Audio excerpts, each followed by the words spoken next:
All right, I'm putting together a 951 DI that I got back from the shop. Some things you got to be really careful of as I'm working on it. These are the oilers. All right, they go these little holes right here.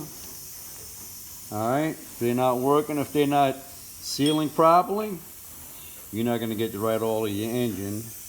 May just leak through, who knows what it's going to do, but they're supposed to hold pressure. I've been working on these, cleaning these up.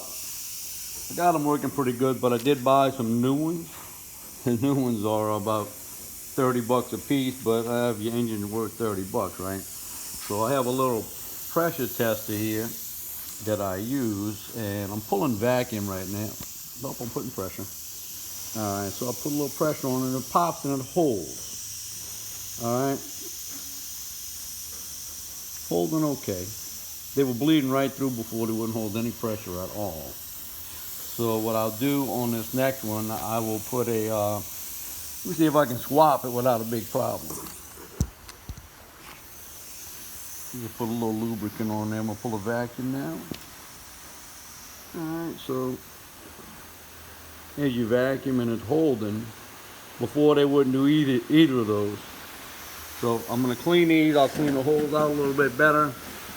If they hold as good as this one, I'll put those back, but more than likely I'll put two new ones in.